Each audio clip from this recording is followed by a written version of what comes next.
रतन टाटा यांचा पार्थिव सध्या त्यांच्या हलेकाय या राहत्या निवासस्थानी पोहोचतंय। सकाळी 10 वाजता हलेकाय इथून हे पार्थिव आता नरिमन पॉइंट इथं पोहोचेल एनसीपीए या ठिकाणी आणि त्या ठिकाणी निवडक व्यक्तींनाच अंत्यदर्शन घेता येणार आहे। दुपारी 3:30 पर्यंत एनसीपीए इथं टाटांचा पार्थिव अंत्यदर्शनाकरता ठेवलं जाईल। 3:30 वाजता टाटा यांचा पार्थिव अंत्यदर्शनाकरता वरळीच्या दिशेनं रवाना होईल। तो अखेरचा प्रवास सुरू होईल। दुपारी 3:30 वाजता हलेकाय या टाटा यांच्या निवासस्थानापासून ते वरळीपर्यंत असा अखेरचा प्रवास असेल। संध्याकाळी 4 वाजता मरीन ड्राईव्ह मार्गे पेडर रोड करत ही अंत्ययात्रा वरळी इथल्या स्मशानभूमीत पोहोचेल आणि 4:30च्या दरम्यान टाटा यांच्या पार्थिवावर शासकीय इत्तमामात पारसी पद्धतीनं अंत्यसंस्कार केले जातील। या सगळ्याविषयी अधिक जाणून घेण्याकरता थेट जाते आमचे प्रतिनिधी चेतन ननावरे यांच्याकडे। चेतन, आज केवळ उद्योग क्षेत्रातला माणूस हरपलेला नाहीये, तर ज्यांना आजवर माणसं जपली आणि खऱ्या अर्थानं श्रीमंती कमावली, माणसांची श्रीमंती कमावली, ते उद्योगरत्न बाप माणूस रतन टाटा आज आपल्यातून गेलेले आहेत। सगळ्या क्षेत्रातून या सगळ्या संदर्भात शोकभावना व्यक्त होतीये, पण या निमित्तानं एक आठवण करून द्यायला हवी। कोविड काळामध्ये रतन टाटा यांनी राज्य सरकारला केलेली मदत विसरता येणार नाही, कारण आपले सगळे हॉटेल्स क्वारंटाईन करण्याकरता म्हणून देण्यात आलेले होते अनेक रुग्णांना। त्यामुळे अनेकांचा जीव कोविड काळातल्या रतन टाटा यांच्या त्या दातृत्वानं वाचलेला होता, हे आज आवर्जून म्हणायला हवं।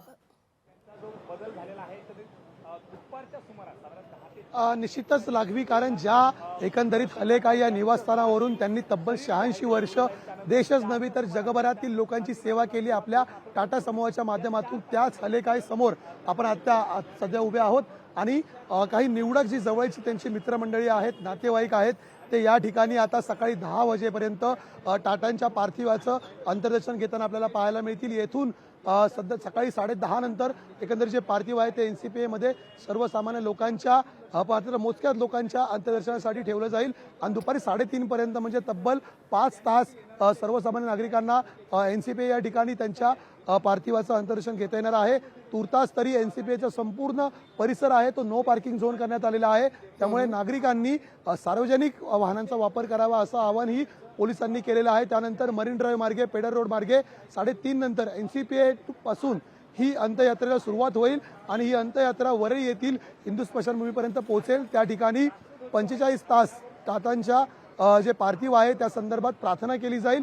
ही 45 मिनिटांची प्रार्थना झाल्यानंतर मोजक्याच 200 लोकांच्या उपस्थितीमध्ये इलेक्ट्रिक विद्युत 10 वाहिनीमध्ये त्यांच्या पार्थिवावरती अंत्यसंस्कार केले जाणार आहेत। स्वतः केंद्रीय रस्ते वाहतूक मंत्री नितीन गडकरी असतील, केंद्रीय गृहमंत्री अमित शहा असतील, ही मंडळी टाटांच्या अंत्यदर्शनासाठी मुंबईत पोहोचणार आहेत आणि पंतप्रधान नरेंद्र मोदी ज्यांचा खूप जवळचा संबंध होता टाटांसोबतचा, कारण गुजरातमध्ये ज्यावेळी मुख्यमंत्री असताना मोदी सातत्याने ते रतन टाटा यांची भेट घेत होते आणि पंतप्रधान झाल्यावरतीही जे बडे उद्योग आहेत देशातले त्यासाठीही सातत्याने गुंतवणुकीसाठी पंतप्रधानांनी टाटांसोबत चर्चा केल्याची जी भावना आहे, जी आठवण आहे, तीही तिलाही उजाळा दिलेला आहे। त्यामुळे एकूणच जर आपण पाहिलं असेल तर फक्त एक उद्योगपती नव्हे तर एक भारतीय म्हणून त्यांनी जोपासलेले संबंध असतील, जसं तो उल्लेख केलेला होता की त्यांनी पैशापेक्षा जास्त माणसं जोडली आणि म्हणूनच टाटा म्हणजेच विश्वास आणि विश्वास म्हणजेच टाटा असं एक समीकरण तयार झालेलं होतं आणि आज या विश्वासाला कुठेतरी अंतिम सलाम देण्यासाठी त्यांचं अंत्यदर्शनासाठी लाखो लोक आहेत ते येण्याची शक्यता आहे। सर्वात महत्त्वाची बाब म्हणजे राजकीय क्षेत्रात नव्हे तर वेगवेगळ्या क्षेत्रातील लोक आहेत, सेलिब्रिटी आहेत, ते या ठिकाणी टाटांच्या अंत्यदर्शनासाठी आपल्याला पाहायला मिळतील। लागवी निश्चित चेतन, आपण या सगळ्या संदर्भात तुम्ही जो आढावा घेताय त्या दृष्टिकोनातून जसा तुम्ही उल्लेख केलात की केंद्रातले अनेक मंत्री मान्यवर हे मुंबईत आज पोहोचण्याची दाट शक्यता वर्तवली जाते। पंतप्रधान नरेंद्र मोदी सुद्धा तातडीनं मुंबईत येण्याची शक्यता वर्तवली जाते। त्या दृष्टिकोनातून काय संकेत मिळत आहेत? किती वाजता पंतप्रधान मुंबईत पोहोचतील याविषयी काही अपडेट पोहोचतात का? लागवी तुर्तास जी माहिती येत आहे की त्यांचा पूर्वनियोजित दौरा असल्यामुळे नरेंद्र मोदी हे आज मुंबईत येणार नाहीयेत. या उलट त्यांच्याऐवजी केंद्र सरकारचे प्रतिनिधी म्हणून अमित शहा जे केंद्रीय गृहमंत्री आहेत आणि प्रमुख नेते आहेत ते आपल्याला या ठिकाणी यायला पाहायला मिळतील. मात्र टाटांच्या एकंदरीत जर अंत्यदर्शनाबद्दल म्हणायचं झालं तर मुख्यमंत्री उपमुख्यमंत्री स्वतः या अंत्ययात्रेमध्ये आपल्याला पाहायला मिळू शकतात. कारण कोविड काळामध्ये जर आपण पाहिलं असेल तर सर्व ठिकाणी ज्या ठिकाणी उद्योग समूह बंद होते, हॉटेल्स बंद होते, त्यावेळी आपल्या हॉटेलचं किचन टाटांनी उघडं केलेलं होतं. आणि इतकंच नव्हे तर सरकारला आर्थिक मदत करण्यासाठीही टाटा पुढे आलेले आपल्याला पाहायला मिळाले होते. त्यामुळे त्यांचं हे योगदान पाहून राज्य सरकारमधील प्रमुख मंत्री या ठिकाणी असतीलच, मात्र केंद्रातीलही बडे मंत्री आणि नेते आहेत ते टाटांच्या अंतर्दर्शनासाठी येताना आपल्याला पाहायला मिळतील. लागवी चेतन, त्या ठिकाणी टाटा यांच्या निवासस्थानाबाहेर मोठ्या प्रमाणावर काही त्यांचे कर्मचारी देखील गर्दी करताना पाहायला मिळत आहेत. त्यांच्याशी तुम्हाला काही संवाद तुम्ही साधू शकता का? कारण प्रत्येकाचीच भावना आहे आज, प्रत्येक जण आपण म्हणूया केवळ महाराष्ट्र नाही तर देशभरातील प्रत्येक जण टाटांच्या जाण्यानं हळहळलेला आहे. आपल्यातला एक माणूस गेला अशी प्रत्येकाची भावना यातून व्यक्त होतीये. निश्चितच लागवी जर आपण पाहिलं असेल तर या ठिकाणी तुर्तास त्यांचे जे जवळचे लोक आहेत अगदी कुटुंबातील अशा लोकांनाच प्रवेश दिला जात आहे.